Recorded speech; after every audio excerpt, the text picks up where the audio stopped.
The Vatican has announced the death of Pope Francis. He died this morning at the age of 88. This is the scene at the Vatican now, where crowds are gathering in St. Peter's Square. It was here 24 hours ago that the Pope was last seen in public as he blessed thousands of Easter worshippers. King Charles, who met Pope Francis just 2 weeks ago, said he had profoundly touched the lives of so many.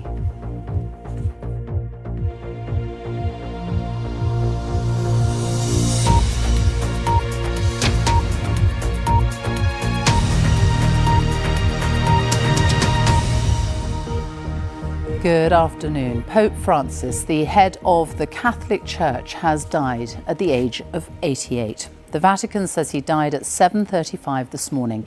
In a statement, it said the Pope's entire life was dedicated to the service of the Lord and his Church, and that he taught people to live the values of the gospel with fidelity, courage, and universal love, especially towards the poorest and most marginalised.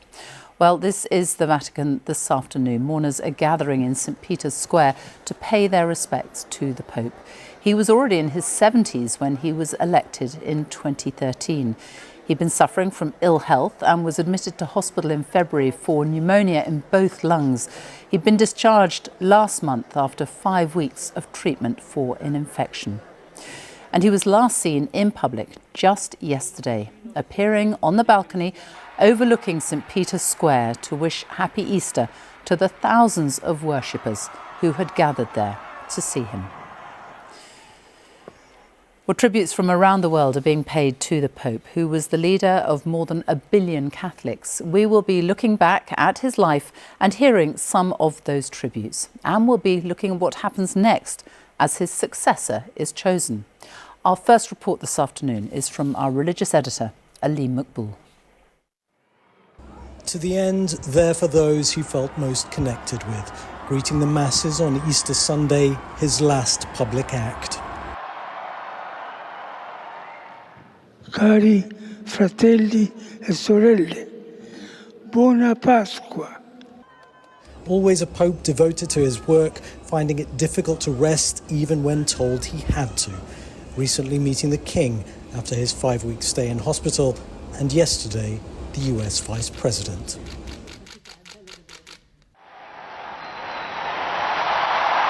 His surprise election in 2013 would mark a more radical break with the past than many expected. Jorge Bergoglio did have Italian roots, but was born in Argentina. While studying for priesthood, he worked briefly as a nightclub bouncer. While many fellow Jesuits were jailed and tortured during Argentina's military dictatorship, he rose to become Archbishop of Buenos Aires, some accusing him of forging too close a relationship with the regime. As Pope, he greeted his flock, having taken the name of a saint who championed the cause of the poor. Francis signalled that his pontificate would be rooted not in Rome, but in the lives of believers around the world, and especially those on the economic margins. His style was informal, even when conducting ceremonies, and his first act as Pope was to pay his own hotel bill. In his early gestures, like washing the feet of the elderly and prisoners, he showed desire for his priests to be closer to the disadvantaged. He spoke out for the protection of migrants and refugees, laying a wreath on the waters where so many died on their perilous journeys.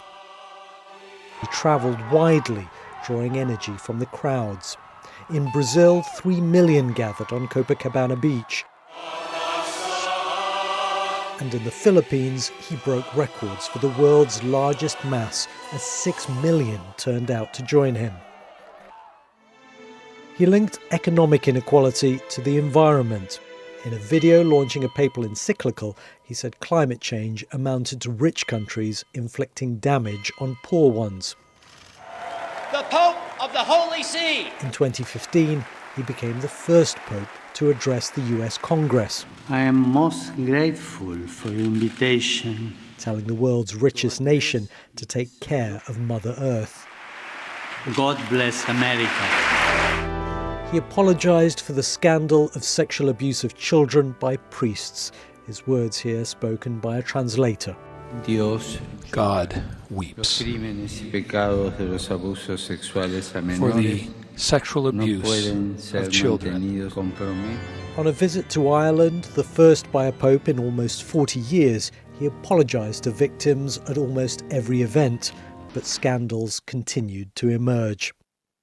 His papacy marked something of a change of tone on the subject of homosexuality, early on remarking, "Who am I to judge?" when talking about a gay bishop. But some progressives argue that in practical terms, the Vatican's stance and the Church's teachings have changed little. Even so, conservative Catholics viewed him with suspicion. But in some ways, he was as traditional as Pope John Paul II, whom he made a saint. And he had very conservative views on abortion, contraception, surrogacy and gender reassignment. His style of papacy, though, couldn't have been more different to his immediate predecessor, Benedict XVI, whose funeral he presided over. Through the scores of cardinals from the developing world he appointed, he changed the complexion of the church hierarchy, consolidating a shift in the centre of gravity of Catholicism away from Europe, where it was in decline, toward Latin America, Asia and sub-Saharan Africa. In recent years, Pope Francis was beset by health issues, most noticeably affecting his mobility, but he found it hard to pare down his busy schedule. Buona domenica a tutti.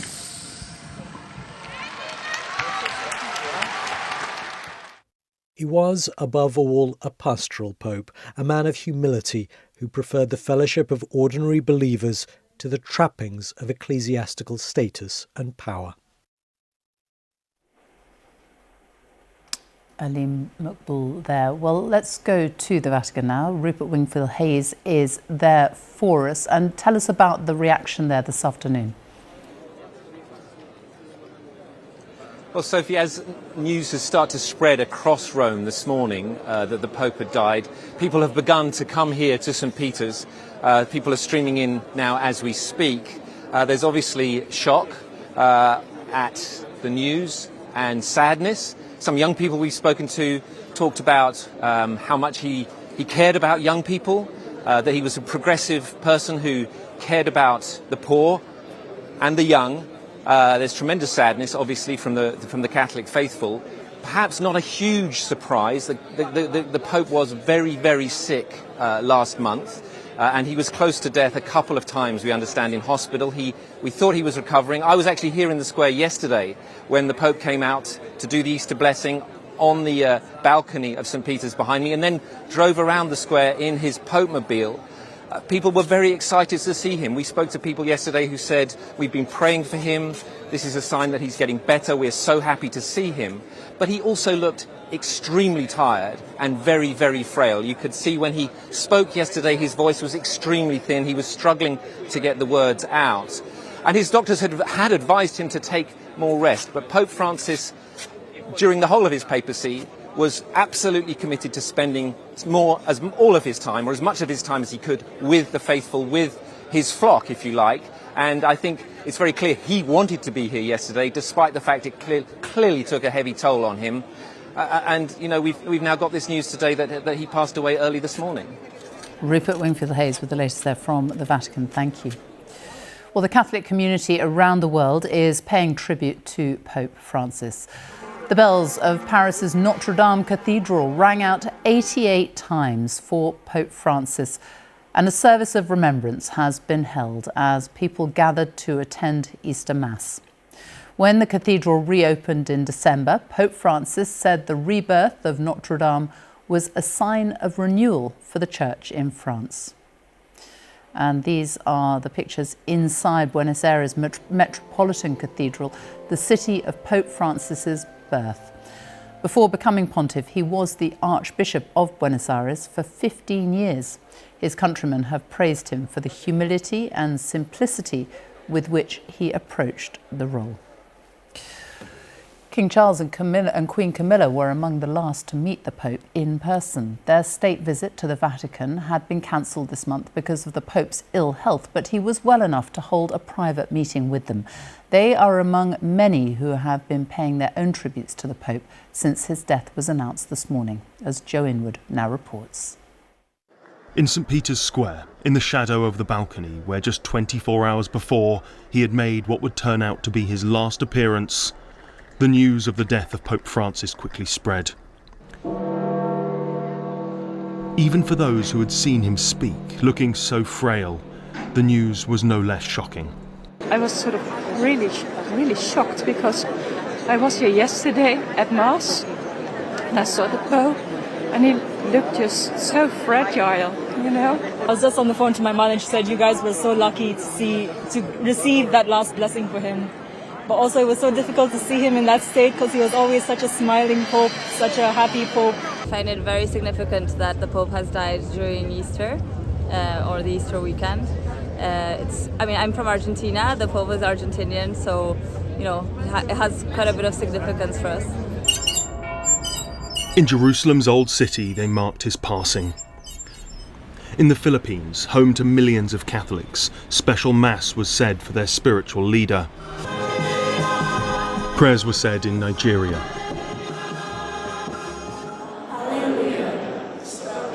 In Jakarta, where there is a small but devout Catholic population. While in the Eastern Democratic Republic of Congo, a land in the grip of violent uprising, people paused to pay their respects. Pope Francis was a leader who reached beyond the world's 1.2 billion Catholics. His death was quickly marked worldwide. His was a papacy of firsts, the first pope to hail from the Americas, the first Jesuit pope, and the first to take the name of that great champion of the poor, St. Francis of Assisi. Pope Francis' compassion embraced all humanity, and today he will be mourned by Catholics and non-Catholics alike. At France's recently reconstructed Notre Dame Cathedral, the bells rung for his passing as people gathered to pay their respects. Throughout his pontificate, he's been at the side of the most vulnerable and fragile, with a great deal of humility and a very special sense of humanity in these times of war and brutality. And in this, he was faithful to a tradition that was dear to him. While Sir Keir Starmer said Pope Francis was a pope for the poor, the downtrodden and the forgotten, he was close to the realities of human fragility, meeting Christians around the world facing war, famine, persecution and poverty. Yet he never lost hope of a better world. One of the last global leaders to see the Pope in person was King Charles, who said that he was deeply saddened by his death, adding that throughout his work and care for both people and planet, he profoundly touched the lives of so many. And at cathedrals all around the UK, people began to gather. In Westminster, preparations are underway for a special mass. Why will he be remembered for you? As a strong man with determined to change the world. Shocked really, because when we saw him yesterday I thought he was getting a bit better. So it was really sad this morning when you heard that he's actually died. Yeah, I think the whole Catholic community is going to be devastated, first of all, even though that we knew it, that his health has been quite in a balance for some time. But as a leader of the Catholic Church, it is a devastating news for all of us, definitely. Cardinal Vincent Nichols said a voice for proclaiming the innate dignity of every human being, especially those who are poor or marginalised, is now silent. The legacy he leaves is one we must seek to carry forward and strengthen. Easter Monday Mass is always significant for Catholics, today more so than ever. Special services are being planned across the UK to mark the life and death of Pope Francis. Joe Inwood, BBC News. Well, Argentina has just announced 7 days of national mourning. Argentina, of course, where Pope Francis was born. Mark Easton is here with me, and it's going to be a huge shock despite people knowing he was suffering from ill health. Look back now for us at his legacy. He was a man, I think, who sought to embed radical change, to make his church less Roman and more Catholic, if you like, less focused on Europe and more on a diverse global congregation. He personally appointed almost 80% of the cardinals who will choose his predecessor. He wanted to bake in his vision of Catholicism, and he wants that to continue long after his death. But as anyone who's watched the movie Conclave will probably imagine, the politics and machinations of what happens next are likely to be convoluted. What I think we can say is that Pope Francis demanded that the Catholic Church become more humble, more focused on the poor and the dispossessed. He once said he wanted it to be a poor church for the poor. And that modest, that meek vision of Catholicism is perhaps the most powerful element of his legacy. I think he may go down in history as the Pope who changed the philosophy of the Vatican, the Christian thinking of the Catholic Church. Mark Easton, thank you. Well, the death of Pope Francis will affect the more than 1 billion Catholics right around the world. We have correspondents in Europe, Africa, the Middle East. Let's start with Yolande Nell, who is in Bethlehem. Yolande. Well, Palestinian Christians have been expressing their great sorrow about Pope Francis's death and remembering too his calls for peace in the Holy Land. Going back to his visit here back in 2014, he was on a stage right in the spot in Manger Square where I am at the moment, in front of the Nativity Church built on the spot where it's believed that Jesus was born. There was a big open air mass here. More recently too, the Pope had been increasingly vocal in criticism of Israel's military offensive in Gaza, calling the situation there dramatic and deplorable. The mayor of Bethlehem, Anton Salman, spoke to me a short time ago. He said that the death of Pope Francis was a great loss for the Palestinian people. He said that he was one of the few leaders in the world who were supporting Palestinian rights, and he hoped that the next Pope would be taking up strong positions too. Like a lot of people I've spoken to around the square, he remembered as well how the Pope would call regularly to a priest in Gaza City and speak to some of the hundreds of the Gazan Christians who have been sheltering in the Holy Family Catholic Church there, really seeing that as a gesture of great personal support and solidarity. Yolande, thank you. Well, let's go to Spain now. Guy Hedgecoe is in Madrid, and 3 days of mourning have been announced in Spain. Yes, that's right. I mean, any pope is a significant figure here in Spain. It is, of course, a Catholic country. And that was certainly the case with Pope Francis. Madrid and Spain as a whole have declared 3 days of mourning. And earlier this morning, the Almudena Cathedral right behind me, its bells rang 88 times this morning, each time to mark a year in the life of Pope Francis. So there has been a real outpouring of gestures and tributes to the Pope. I mean, other cathedrals that have been making similar gestures today as well around the country. And in the political sphere, politicians of pretty much every stripe have been coming out and speaking about the Pope, paying tribute to him. The Prime Minister, Pedro Sanchez, who's a socialist, talked about his commitment to social justice and the most vulnerable. Other politicians talked about his commitment to migrants and also his worries about climate change. Guy Hedgecoe, thank you. Mayeni Jones is in Johannesburg, and Africa has seen a large growth in Catholicism. The reaction there today? Absolutely, and this is reflected in the fact that heads of state from across the continent have already started sending tributes to Pope Francis. The African Union says his voice carried moral clarity at a time when the world is becoming increasingly fractured. Pope Francis on the continent was seen as somebody who was deeply interested and advocating for some of the world's forgotten conflicts. Even just yesterday during his Easter message, he called for peace in Sudan, South Sudan, and the Democratic Republic of Congo. That's a country that he visited in 2023, one of his last international trips. He also went to South Sudan, and many Africans see him as somebody who wasn't only willing to talk about peace in those places, but also willing to physically put himself there in order to show solidarity with the peoples of Africa.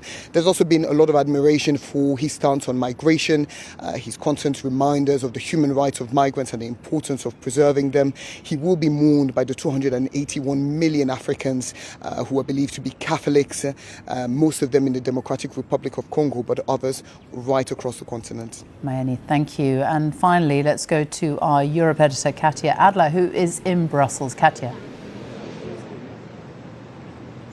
Well, Sophie, I'm outside the largest Catholic cathedral in Brussels.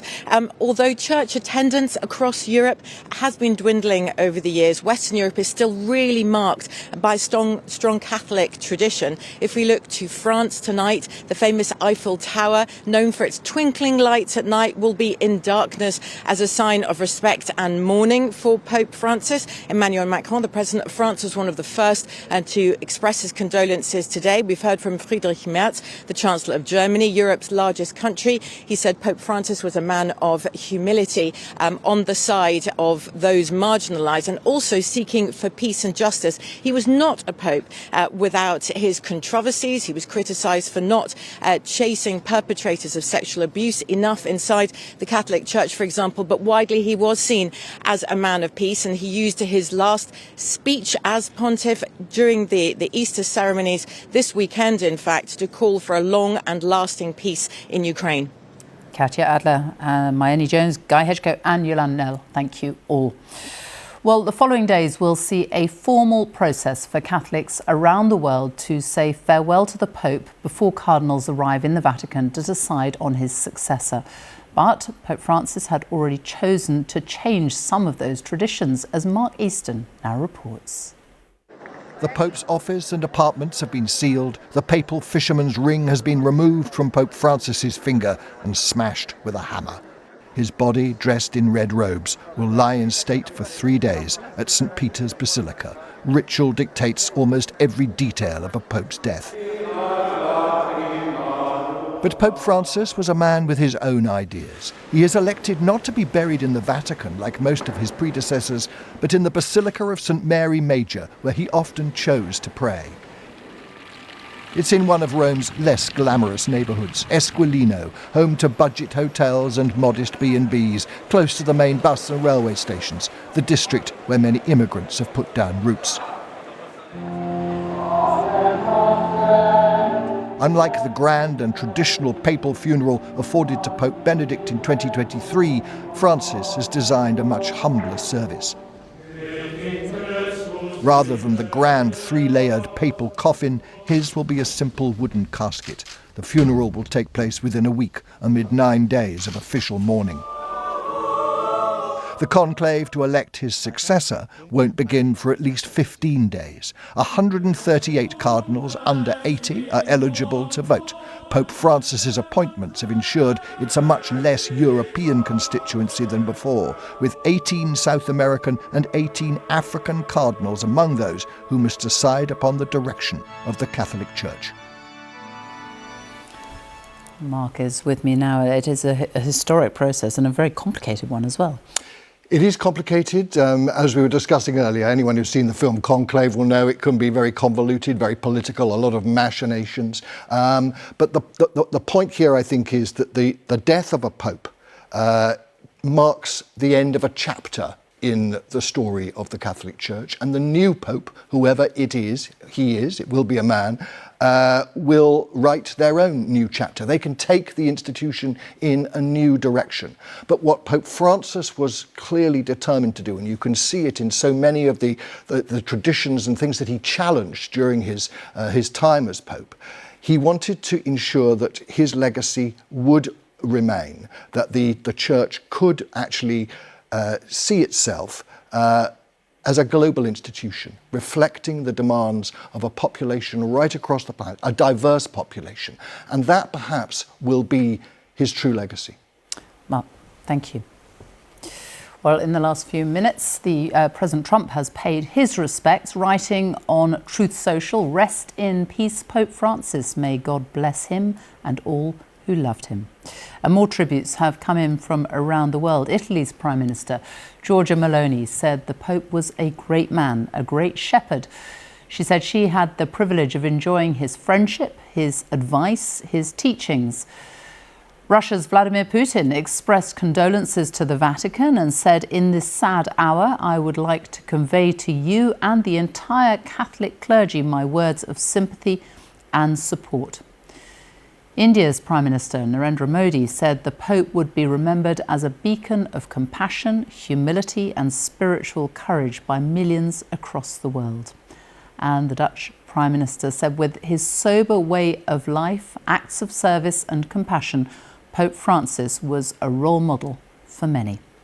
Well, political and religious leaders across the UK have been paying tribute following the death of Pope Francis. Northern Ireland's First Minister said Catholics in Ireland and across the world will feel his loss deeply. Our Ireland correspondent Chris Page is in Armagh. He joins us now. Chris.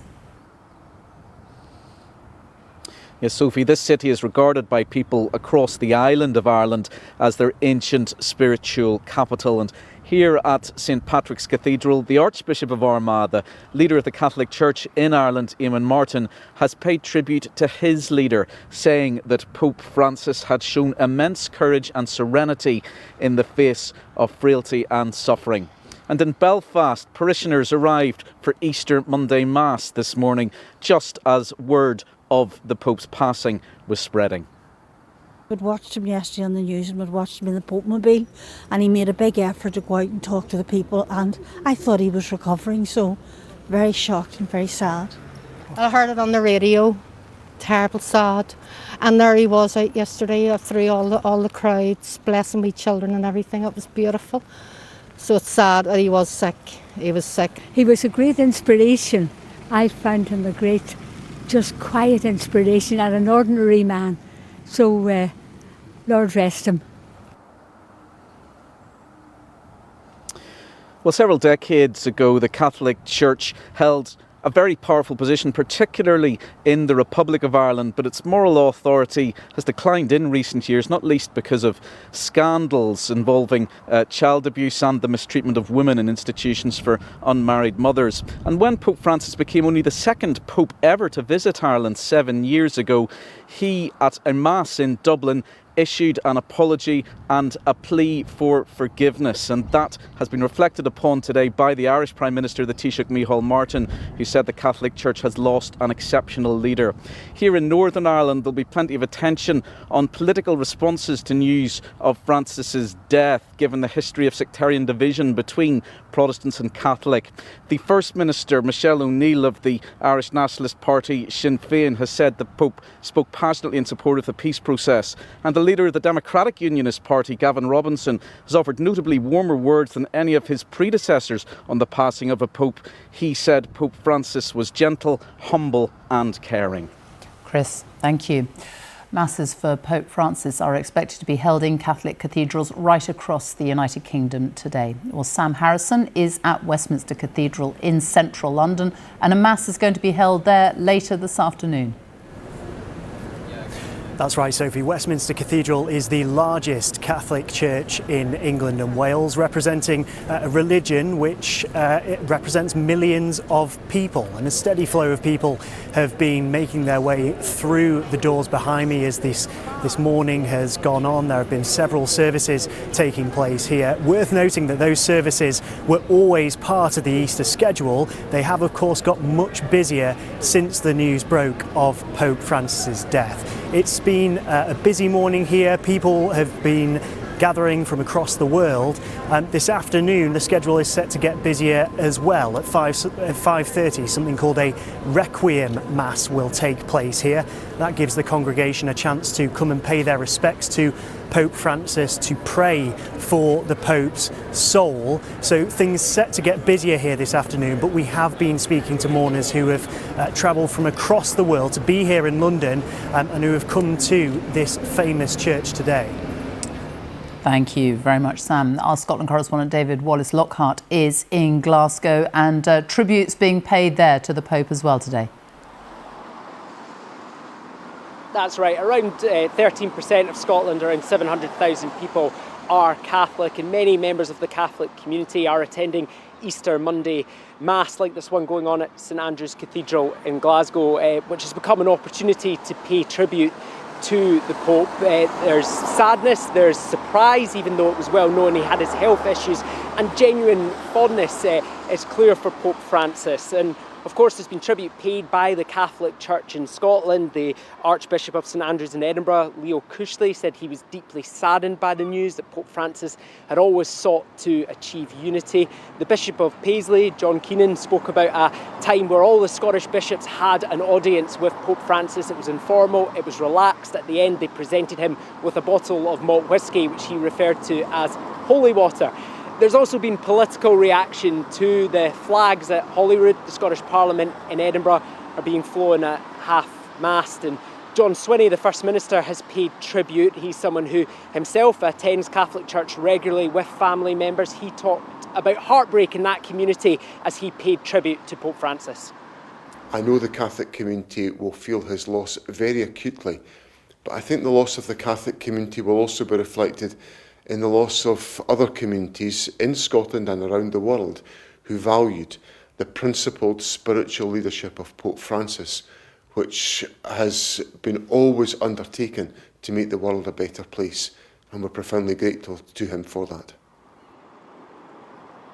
Now, Pope Francis never made it to Scotland. He was expected to come to the COP Climate Summit back in 2021, but health reasons prevented him from travelling. Despite that, though, clear that as a spiritual leader, he touched the lives of many people in Scotland. David, thank you. Well, let's go to Wales now. Sarah Daffith is in Cardiff outside the city's cathedral. Sarah.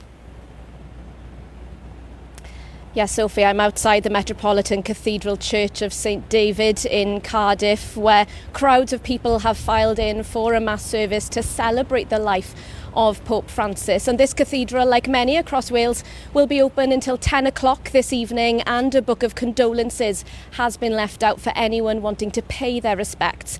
Now, ahead of the service, I spoke to the Archbishop of Cardiff Maneva, Mark O'Toole, who said that this cathedral is open to anyone, whether you're Catholic or not, if you want a quiet moment of worship or to light a candle, something many have done today and will continue to do so. And among other tributes here from Wales, the First Minister, Eluned Morgan, said that on behalf of the Welsh Government and as a Christian, she offers her deepest condolences to the Catholic community here in Wales and across the world, saying that in his final months, Pope Francis spoke with moral clarity, and his legacy will endure in the lives he touched and the values that he championed, saying that the values will continue to inspire us here in Wales. Sophie. Sarah, thank you. And just to say, a special programme, Pope Francis, the People's Pope, will be available on the iPlayer shortly and will also be shown at 9 p.m. tonight on BBC One. We can take a brief look now at some other news today. And Ukraine's military has reported Russian drone attacks on several regions overnight, just hours after the end of an Easter truce declared by Moscow. It follows a rare day when there have been no air alerts in Ukraine, but fighting had continued on parts of the front line, with both sides accusing the other of thousands of breaches. The Prison Officers Association is urging the government to arm staff at some of Britain's highest security jails with tasers. There are renewed safety concerns following an attack on 3 officers at Franklin Prison by the brother of the Manchester Arena bombing. China has warned it will hit back at countries making deals with the US that hurt Beijing's interests. The comments follow reports that the US plans to pressure governments to restrict trade with China. Let's have a look at the latest weather now. Ben Richards here to tell us all. Hello. Hi, Sophie. Thank you very much. Good afternoon. Rain features in the forecast for most of us this Easter Monday. We've got a band of cloud and outbreaks of rain pushing northwards and eastwards in association with a weather front. You can see the extent of the rain on the recent radar picture. Ahead of that, the northeast of Scotland seeing some spells of sunshine, although even here it'll tend to cloud over with a little bit of rain later on. And behind our weather front for Northern Ireland, for Wales, for the southwest, yes, we see some sunshine, but also a scattering of heavy and possibly thundery showers. Temperatures 11 to 17 degrees. Now, through this evening and tonight, our band of cloud and rain will linger across the northeast of Scotland, but elsewhere the skies will tend to clear. We'll see some patches of cloud around some western hills, might turn a little bit misty in places, and a slightly chilly night for some, particularly in Northern Ireland, where 1 or 2 locations might get quite close to freezing. So we head into tomorrow, our weather front still sitting moving across the far northeast of Scotland, and then another area of low pressure swinging in from the west. So some cloud and rain to start off across the Northern Isles, then some spells of sunshine and a scattering of showers, and then as our area of low pressure swirls in, it will turn quite breezy and it will also turn wet across Northern Ireland, perhaps the far west of Wales, the far southwest of England by the end of the afternoon. Temperature wise, 13 in Aberdeen, 18 in London, so it will feel warm in any sunshine. That area of low pressure will move across the southern half of the UK during Tuesday night. It will tend to clear on Wednesday. High pressure starts to build from the north, so that means actually a decent amount of dry weather as we head towards the end of the week. A little bit chilly for some eastern coast, maybe some rain at times. But yes, a lot of dry weather, some spells of sunshine for the end of the week, Sophie. Thank you. And that's it from us. The news where you are is coming up next, but we will leave you now with these images of the Pope, who has died at the age of 88. Goodbye.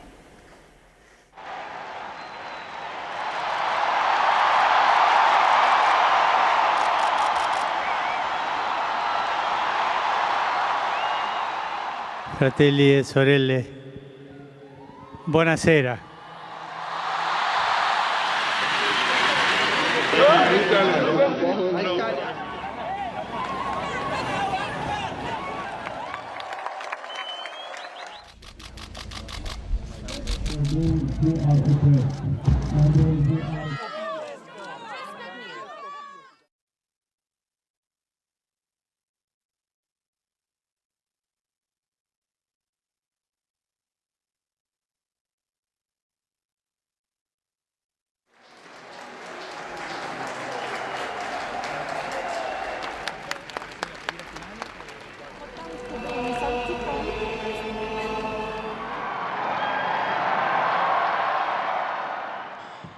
Cari fratelli e sorelle, buona Pasqua.